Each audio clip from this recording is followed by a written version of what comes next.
नमस्कार साथियों, संस्कृति आईएएस के यूट्यूब चैनल पर आप सभी का स्वागत है। उम्मीद है आप सभी स्वस्थ होंगे, मस्त होंगे। तो चलिए आज के सेशन में हम बात करते हैं दलाई लामा अर्थात जो तिब्बत के धार्मिक और राजनीतिक गुरु या नेता भी माने जाते हैं। उन्होंने कहा है कि हम चीन से स्वतंत्रता नहीं चाहते हैं बल्कि अधिक स्वायत्तता चाहते हैं। तो क्या कुछ बातें उन्होंने कहा है और उसको लेकर के भारत की क्या चिंताएं बढ़ती हैं या नहीं बढ़ती हैं, इसी संबंध में आज के सेशन में बात करने वाले हैं।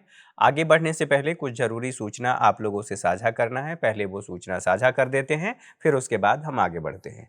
तो संस्कृति आईएएस के प्लेटफॉर्म पर यहाँ बीपीएससी एक फाउंडेशन कोर्स शुरू किया जा रहा है।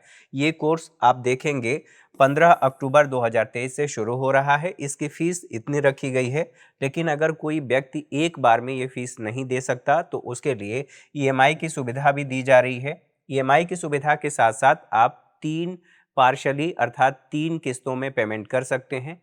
बात ये आती है कि कोर्स में क्या-क्या बातें शामिल होंगी, तो यहाँ पर 500 से अधिक घंटों की कक्षाएँ दी जाएँगी। साथ ही साथ इसकी जो वैधता होगी, जो कोर्स शुरू होगा उससे 1 वर्ष होगी। साथ ही साथ यहाँ पर असीमित बार देखने की सुविधा भी दी जा रही है।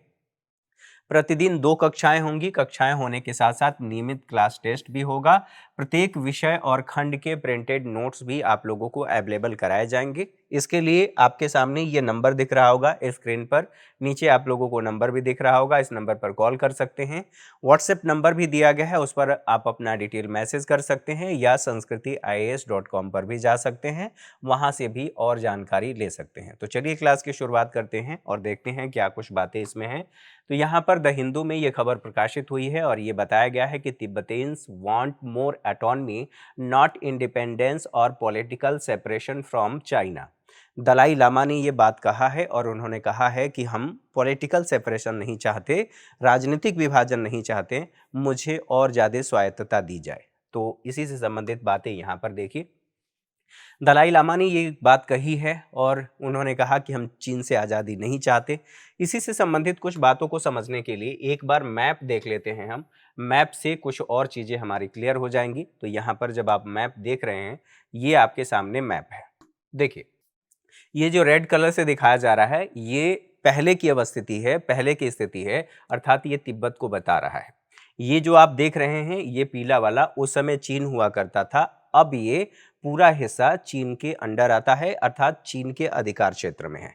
तो इससे संबंधित क्या कुछ बातें हैं, इनको आगे देख लेते हैं। तो दलाई लामा ने क्या कहा है, उन बातों को समझते हैं और उन बातों को समझते हुए भारत पर क्या प्रभाव होगा, उन सभी बातों को यहाँ पर देख लेते हैं। दलाई लामा ने ये कहा है कि वो चाहते हैं कि जो तिब्बत की राजधानी है लहासा, वहाँ की यात्रा करें।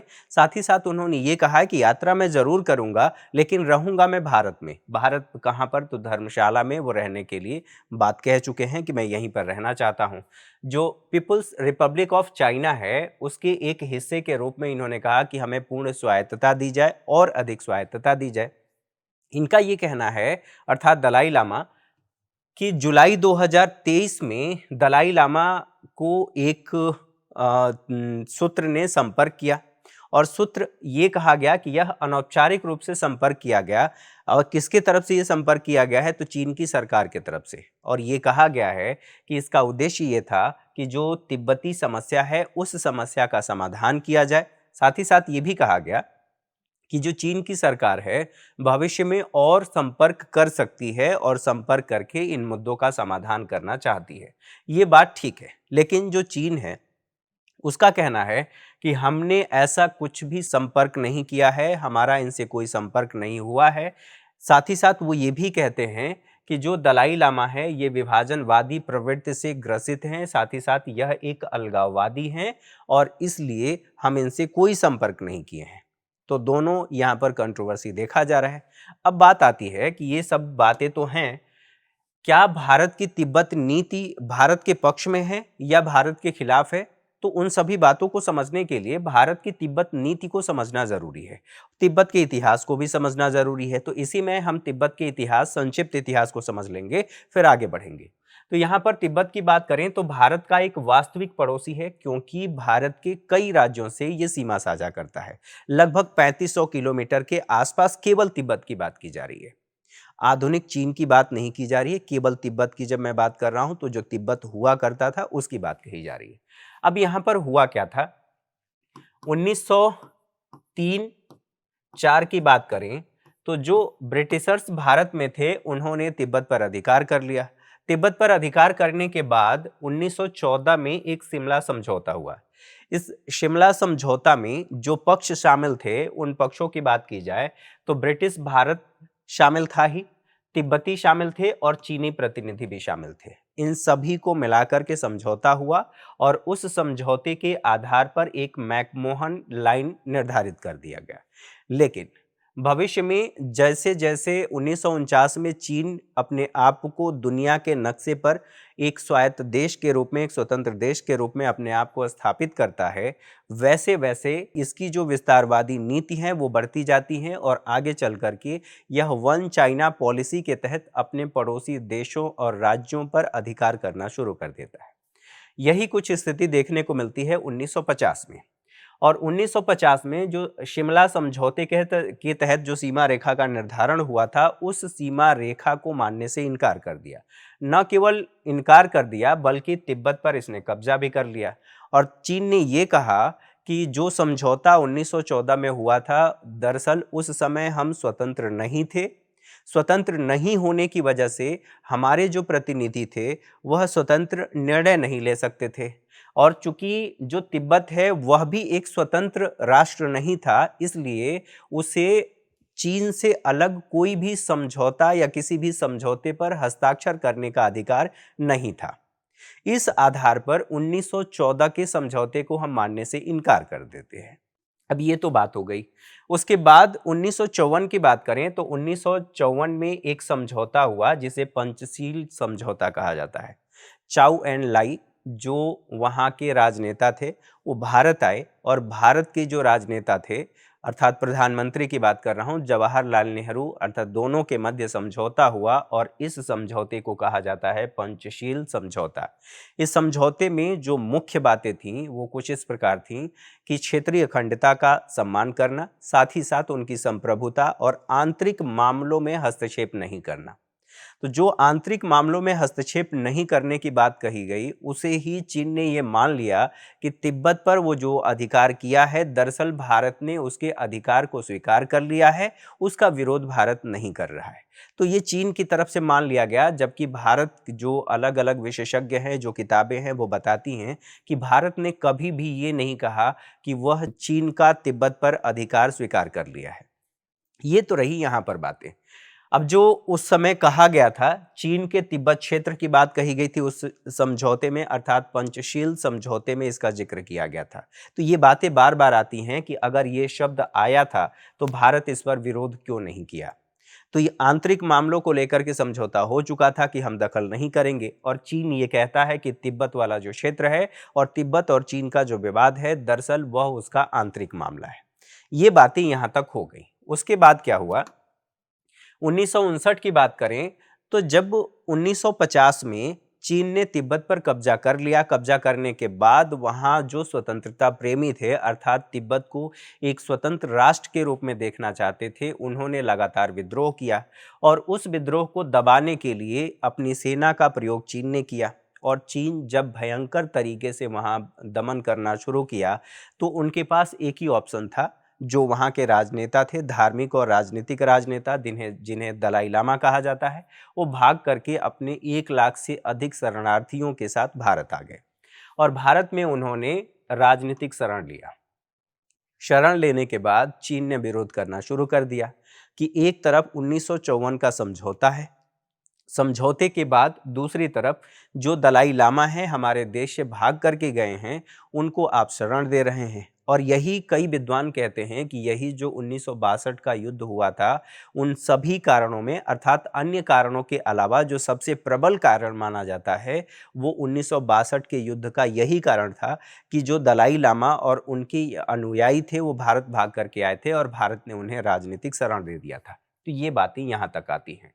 दलाई लामा राजनीतिक गतिविधियों के अनुयायी नहीं हैं, साथ ही ये भी कहा जाता है, उनका उनका ये कहना है कि विरोध के बावजूद आधिकारिक कार्यक्रमों में इनको लगातार आमंत्रित किया गया भारत ने ये कहा कि ठीक बात है, जब चीन का विरोध हुआ तो राजनीतिक गतिविधियों की अनुमति उन्हें नहीं दी गई, और साथ ही साथ ये भी कहा गया कि ये बात तो ठीक है, लेकिन समय के साथ भारत ने अपने नीति में बदलाव लाया और बदलाव ला करके कुछ आधिकारिक कार्यक्रमों में इन्हें आमंत्रित करना शुरू कर दिया, जैसे प्रधानमंत्री का शपथ समारोह 2014 की बात करें तो भारत की ये नीति बदलती हुई नजर आती है यहाँ पर। साथ ही भारत सरकार की तिब्बत नीति में परिवर्तन ये देखने को मिला।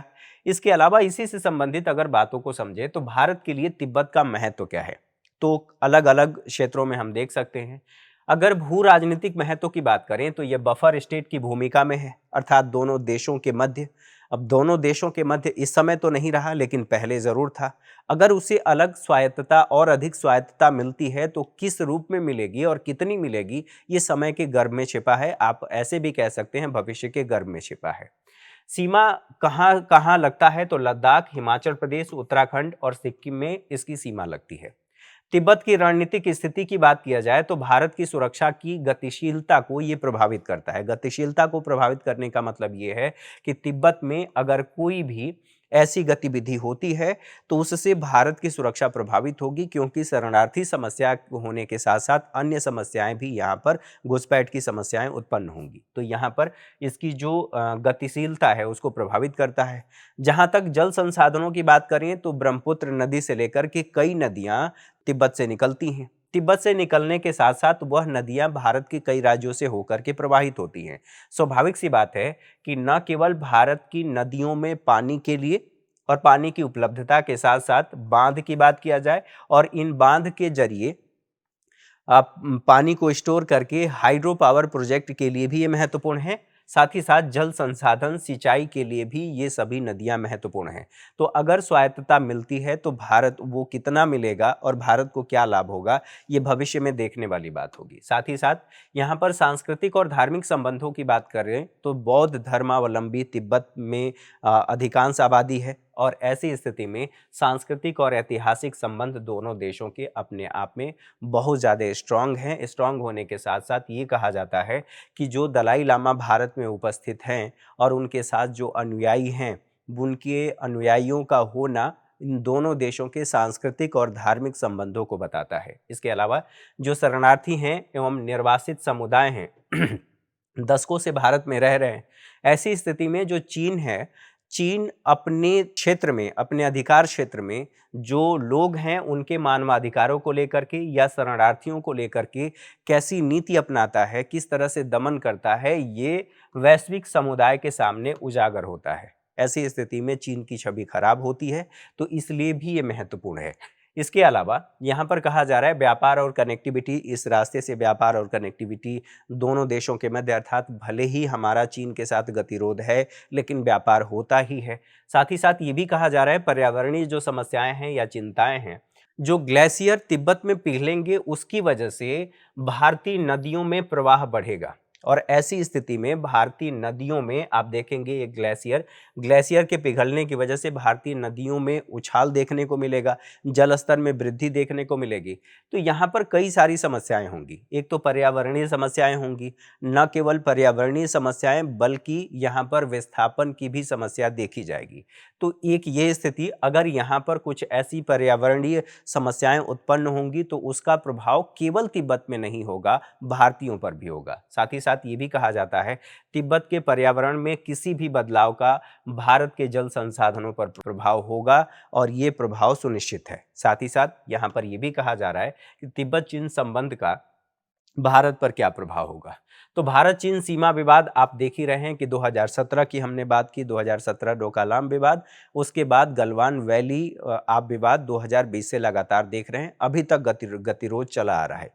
चीन की सैन्य उपस्थिति जो क्षेत्र में, अर्थात तिब्बत वाले क्षेत्र में देखने को मिलता है, अगर तिब्बत को अधिक स्वायत्तता मिलती है तो क्या वो स्वायत्तता भारत के पक्ष में होगा या भारत के खिलाफ होगा, ये बाद की बात होगी और यह विचारणीय प्रश्न है। सुरक्षा संबंधों की बात करें तो तिब्बत की उपस्थिति चीन का सैन्य ढांचा प्रभावित कर सकता है, क्योंकि उस क्षेत्र में, उस सभी रीजन में चीन की उपस्थिति है, चीन की सेना की उपस्थिति है। चाहे वहाँ पर जो अलग अलग टैंक स्थापित किए गए हैं, या आप ऐसे कह सकते हैं जो मिसाइल वहाँ पर स्टेब्लिश की गई हैं, जो सैन्य अवसंरचना निर्मित की गई हैं, उन सबको प्रभावित कर सकता है। ये समय के साथ होगा। साथ ही साथ यहाँ पर यह भी कहा जा रहा है, तिब्बती निर्वासितों के लिए शरण की बात करें तो भारत जो तिब्बती शरणार्थी हैं, मानवीय आधार पर उन्हें अपने यहाँ शरण देता है। साथ ही साथ चीन जो है, भारत और चीन के संबंधों की बात की जाए तो यहाँ पर गतिरोध उत्पन्न होता है, क्योंकि चीन ये मानता है कि ये अलगाववादी हैं और भारत इन्हें शरण दे रहा है। साथ ही व्यापार और आर्थिक संबंध की बात करें तो भारत, चीन और तिब्बत व्यापार संबंधों की मजबूती हो सकती है अगर ये समझौता हो जाता है, जो स्वायत्तता ये चाहते हैं चीन की तरफ से मिल जाता है। सीमावर्ती क्षेत्रीय व्यापार मजबूत हो सकता है। साथ ही साथ सुविधाजनक आर्थिक सहयोग भी तीनों के मध्य अर्थात भारत, चीन और तिब्बत के मध्य बढ़ सकता है। तो इससे संबंधित जो बातें थी उन बातों को समझा हमने। अब बात कर लेते हैं क्या इससे संबंधित प्रश्न पूछा गया है या नहीं पूछा गया है। तो मेंस में 2017 में प्रश्न पूछा गया है, चीन एशिया में संभावित सैन्य शक्ति स्थिति विकसित करने के लिए अपने आर्थिक संबंधों और सकारात्मक व्यापार अधिशेष को उपकरण के रूप में उपयोग कर रहा है। इस कथन के प्रकाश में पड़ोसी के रूप में भारत पर इसके प्रभावों की चर्चा करें।